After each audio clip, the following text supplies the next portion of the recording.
As the man accused of shooting and killing a northern Kentucky couple makes his first court appearance in Washington County, we are learning more about his criminal background.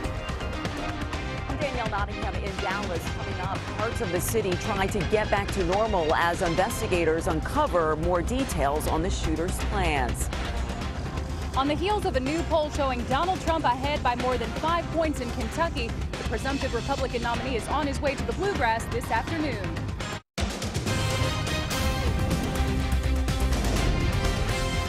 This is WKYT News at Noon. Good afternoon from WKYT News. I'm Bill Bryant. And I'm Rebecca Smith. The man accused of killing a northern Kentucky couple actually last week will face a judge within the hour. Police say Craig Pennington killed Robert Jones and Crystal Wagner. They disappeared while at a Washington County rental property that Jones owned and was renting to Pennington. Their bodies have yet to be found. WKYT's Hillary Thornton is now in Springfield with the latest on the case, and that is our top story at noon. Hillary? Craig Pennington, who we have learned is a convicted felon, will have his first court appearance here in Washington County in about an hour. Pennington is accused of killing his landlord, Robert Jones, and Jones's girlfriend, Crystal Warner. The couple went missing about a week ago after checking on a rental property Jones owned on Texas Road. Family members say he had been having some issues with the tenant, who we now know is Pennington. People living in the rental cabin initially telling police the couple did come by to see when they were moving out and then left around 7 o'clock that evening to head home to Florence. However, the couple never made it home. A missing persons report filed. Then 5 days after they were last seen or heard from, their car found abandoned off of Interstate 75 in Georgetown. Then later that day, police saying the couple had been murdered. Family members say a witness at the rental property telling investigators they saw Pennington, who should not have been in possession of a gun, shoot Jones and Warner, then take the bodies elsewhere. While they have not been found, investigators saying they do have enough evidence to charge Pennington with 2 counts of murder. Now, as Pennington is arraigned here in court, friends and even folks who never even met the couple continue searching areas from between here in Springfield and where the couple's vehicle was found in Georgetown. In Washington County, Hillary Thornton, WKYT. Hillary, thank you. And according to his arrest citation, Pennington is also accused of threatening the eyewitness. His arraignment is set for 1 o'clock this afternoon. Parts of Dallas downtown have reopened as the city continues to grieve the murders of 5 police officers. Investigators say the gunman had an even bigger attack in mind. Danielle Nottingham has the latest. 2 parked cruisers in front of the Dallas Police headquarters have turned into an ever-growing memorial to the 5 fallen officers. Police say gunman Micah Johnson had been planning an even bigger attack. Inside his home, investigators found a journal containing combat tactics and an arsenal 2 years in the making, including guns and bomb-making materials. This suspect had been practicing explosive detonations, and that the materials was such that it was large enough to have devastating effects throughout our city. Police say Johnson used his own blood to write the letters RB on a wall before he was killed. They are still trying to find out what the letters stand for. President Obama is coming to Dallas to speak at Tuesday's memorial service. He will also speak privately with the families of the slain officers. I thought something bad was going to happen. The family of Police Sergeant Michael Smith say they always knew he put his life on the line. They just never expected this. Purposely murdering him is just different than being at work and trying to do your job. Dallas area rapid transit officer Brent Thompson was also killed just weeks after he got married. DART Chief James Spiller says he can't understand the gunman's motivation. He was a veteran. I'm a veteran. Some of those officers that was killed were veterans. I just cannot wrap my brains around veterans doing that. Several buildings in downtown Dallas reopened Monday, and a sign the city is trying to return to normal. Danielle Nottingham, CBS News, Dallas. Nearly 200 people were arrested during weekend protests in Baton Rouge, Louisiana, where that's where last week a black man was fatally shot by police. Up to 40 of those arrests came late last night as a few hundred people tried to block the on-ramp of an interstate before police in riot gear moved in. In Virginia, hundreds of demonstrators marched across the Six City Hamptons Road area. A prayer service will be held in central Kentucky tonight in honor of the Dallas police officers. A group in Anderson County is calling for racial reconciliation in the wake of recent violence across the country. Tonight's service is at 6:30 at the courthouse in Lawrenceburg. Presumptive Republican presidential nominee Donald Trump is coming back to the Bluegrass State this evening. Trump will be speaking at a private fundraising event in Lexington. WKYT's Andrea Walker is near the Aviation Museum of Kentucky with a preview of that. Andrea.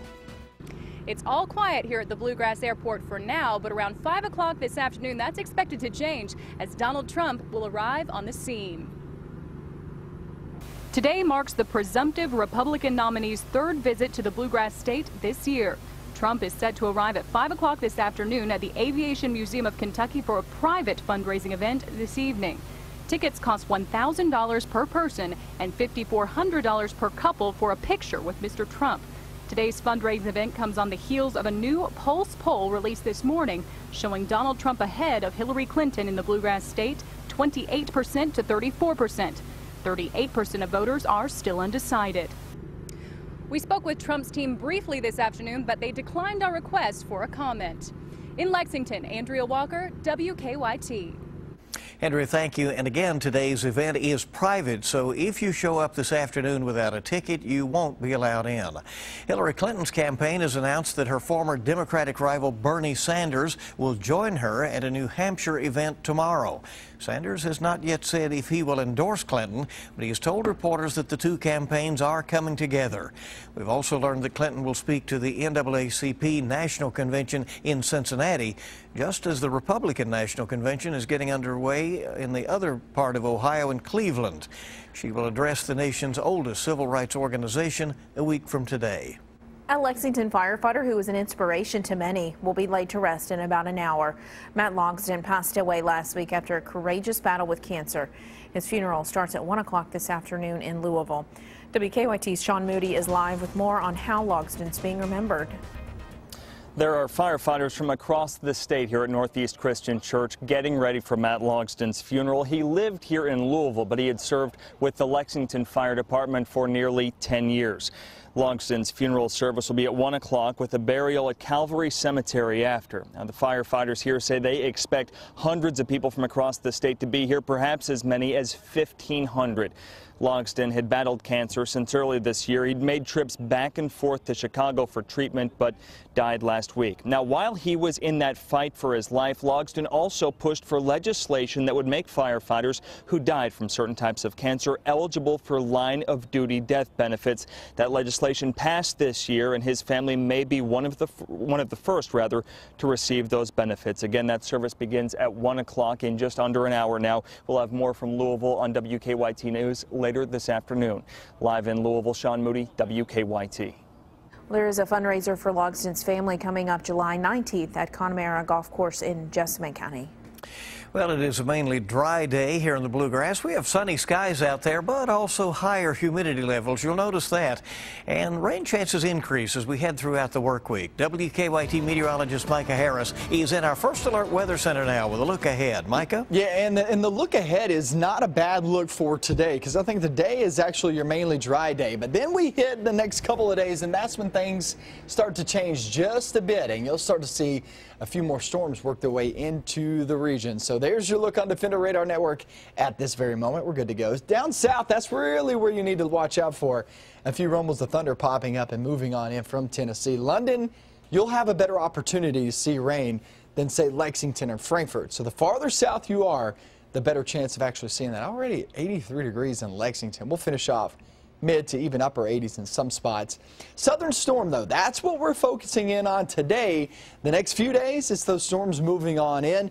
But are we looking at not just a wet pattern, but are we looking at the same type of setup like we've had the past couple of weeks? Well, I'm going to get into that, and I'm going to talk more detail about that in just a few minutes. And we certainly hope not. We'll have that forecast in just a few. Thank you, Micah. The number of overdose deaths in Kentucky continues to climb, and state officials worry that this epidemic could spawn even more problems. The CDC has targeted 54 counties, half of them in eastern Kentucky, as being at a high risk for an HIV outbreak, since it can be spread by sharing needles. The CDC took into account high rates of substance abuse and overdose deaths. Right now, the state is monitoring the number of people with HIV and looking for any upticks or swings to try to prevent them from turning into outbreaks. There's just too much opioid addiction in this country and in this state. And it's the worst drug epidemic this country's ever been in, and it's not going away anytime soon. Tonight on WKYT News at 6, what health officials think is the best defense for stopping a possible HIV outbreak. Well, the second annual Lexington Burger Week is officially underway. Can you just smell the charcoal right now? More than 35 restaurants have created a $5 specialty burger that is not part of the regular menu. Of a complete list on WKYT.com. A change of leadership in Great Britain this week. Find out who will be taking over for Prime Minister David Cameron, a decision made this morning, coming up on Kentucky's #1 Midday News. Also, the man behind the hit Broadway musical, Hamilton, takes his final curtain call with the original cast. We'll show you how he celebrated the moment. Next on WKYT. Welcome back into WKYT News at noon. Britain's Prime Minister David Cameron says he will step down Wednesday, making way for Theresa May to succeed him as leader of the country. It came faster than many expected. Cameron says it is clear that May has, quote, the overwhelming support of conservative lawmakers. He says May's rival made the right decision to withdraw from the race. Cameron says he will turn in his resignation to Queen Elizabeth II. The Queen has the formal role of appointing the new leader. The creator of the Broadway smash Hamilton took his final bow this weekend. A-listers, including Spike Lee, Jennifer Lopez, and Secretary of State John Kerry, on hand to see Pulitzer Prize and Tony Award winner Lin-Manuel Miranda. This was in the last role for this time. The audience gave Miranda a 1-minute standing ovation during the opening number. His final curtain call was set to the theme song of The West Wing. Before the after-party, he marked the occasion by cutting off his signature long hair. Up next for Miranda is Disney's Mary Poppins Returns sequel, set for release in 2018. The new smartphone game taking the nation by storm, Pokemon Go. It's an app that runs on GPS, and you may have seen these folks around town looking like zombies, okay, with their cell phones. It requires users to walk around real-world locations and find creatures and catch them on their phone. Since its release last week, Pokemon Go has become the top-grossing app on iTunes. Despite its popularity, it's quickly drawn criticism for being labeled as dangerous. Several users have reported falling because, of course, their eyes were glued to their screens. Outside St. Louis, police say 4 teens used the app to lure players into a location with intention to rob them. The Dump Trump movement tries to rewrite the rules a week before the Republican National Convention. I'm Mark Albert at the White House with the latest on the presidential campaign. Not much going on right now. It's actually a pretty good looking day, but once we drive off into the rest of the afternoon, there is a small chance of rain in one zone and one zone only. I'm going to show you where that is coming up next. Now, your zone-by-zone forecast with meteorologist Micah Harris. It's actually not a bad looking rest of the day. We'll have a mixture of sun and clouds. Most of us will stay dry. It's one of those days you got to knock out your plans outdoors today, because once we head off into the next few days, here comes some rain in the forecast. Now, there's your look right now. Now, let me tell you this. Most of us will stay dry today, but notice I'm saying most and not all, because there is a chance of rain as we slide off into the rest of the afternoon.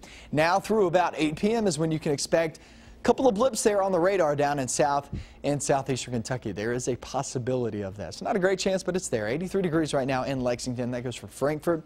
Farther north you go, better likelihood of actually seeing those mid to upper 80s due to the fact we have cloud cover down south. And Somerset at 77, that's not that bad. I'll take the cloud cover over me any day during the summer because it really helps us out with those temperatures. So mid 80s, we will call it. And also that chance of rain, southern zones. That is your best bet to actually see some rain. But like I've always said all morning long, is still not a great chance. Off into the evening, you'll still have that opportunity. Into the night and into tomorrow morning, not much there. There is a small, very slight chance, but it's really late morning, early afternoon, you start to see some rain move on in. But let's talk about where we can expect the best chance for today. Is there a chance across 64 corridor, including Lexington? Yes. Is it a good chance? Absolutely not. It's only about 10%. Most of us stay dry. I'm just saying we can't rule it out. But then you look southbound, going to the Cumberland Parkway, go off toward the Hal Rogers Parkway. Farther south you go into, say, the Tennessee and Kentucky border. That's your best bet. That's your greatest chance of seeing rain. And even at that, look at the percentage. We're talking 30%. 30% means that it's just not a great chance of rain. Only 30% of this location will actually get some rain chances around the area. So what does that mean? Does that mean it's going to rain? Absolutely not. 70% of you will stay dry, even in this location that has the best chance of rain. So it's just one of those. There is a small chance it's there, but it's really not going to affect you all that much. Decent start. It's really not a bad start to the work week. Now we hit the next few days, humidity will be rising. That means daily threat at thunderstorms will be rising, especially as we head toward your Tuesday, Wednesday, Thursday, Friday time. And the deal with this is, yes, you will have daily rain chances, but the setup is absolutely not the same as what we've had the past couple of weeks. Past couple of weeks has been one big system after another. Boom, boom, boom. Now this one is more of just your scattered nature kind of thunderstorms. They pop up during the afternoon. You could have some strong ones, but these aren't systems rolling through. This is just your afternoon pop-up shower and thunderstorm that you're going to be dealing with until you hit Thursday into Friday.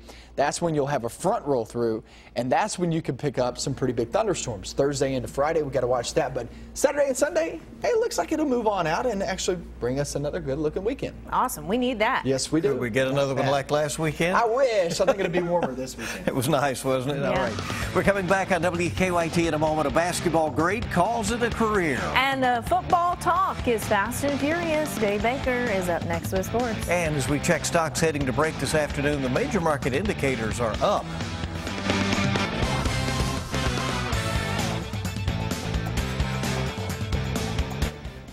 Mark Stoops calls it the talking season, and it has cranked up in a big way today in Birmingham at Southeastern Conference Football Media Days. Players and coaches taking their turns before hundreds of reporters, dozens of cameras, and our Dick Gabriel is there.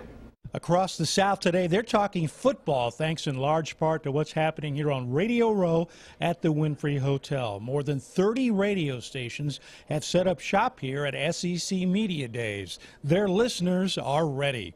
It starts to get everybody excited, like, hey, now we're in the home stretch where football's finally back because they're tired of watching Summer League basketball and baseball. Fans began to trickle in this morning. Even this guy and his Alabama Crimson Tide won't even be here until Wednesday. I'm here for Auburn. Why? Our biggest rivalry. It's the best part about it. I get to rub it in their face. In the Southeastern Conference, it is still all about football. Nothing matters more. People plan their entire lives around it. They're going to games, whether it's home games or away games. They're going somewhere every weekend in many cases. And if they're not, they're in front of their TV screen living and dying by it. Listening to the radio. Or listening to the radio. Auburn, Florida, and Vanderbilt taking their turns before the cameras today. Mark Stoops and the Wildcats will be here on Wednesday. From Birmingham, Dick Gabriel, WKYT.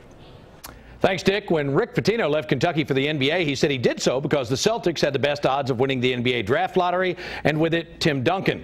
As we know, that didn't happen. Pitino didn't make it in the pros, and Duncan went on to become one of the game's all-time greats. This morning, he called it a career. And he did it in typical Tim Duncan fashion. No flashy announcement, no tweets, no posts, just a simple statement released through the Spurs. Duncan was the #1 pick out of Wake Forest in the '97 draft. Keith Van Horn, the #2 pick, was traded to the New Jersey Nets, coached by John Calipari. He's been out of the league now for 10 years. Duncan retires after 19 seasons, 5 championships, 2 MVP awards, and 15 All-Star appearances. Tonight on the Big Blue Insider, Mark Berger is sitting in for Dick Gabriel, who, as you saw, is, of course, at Birmingham covering the SEC Media Days. That's at 6 on 630 WLAP. Guys, over 2,500 credentialed media in Birmingham for that. We'll hear more from Dick coming up at 6. But for now, that's a look at sports on this Monday. All right. Used to be the old Skyriders tour back in the day, and they flew around from place to place. Thank you, Buzz. And we have a lot more coming up in the next half hour of WKYT News at noon. Well, police are hoping surveillance pictures will help them catch a man who broke into a central Kentucky storage unit. I'm Victor Puente in Lexington, where a woman is recovering after being hit by an SUV during a burglary over the weekend. Coming up at 12:30, you'll hear from her husband. Tomorrow night's Mega Millions jackpot, $15 million after the big win over the weekend, and Wednesday night's Powerball jackpot is $311 million.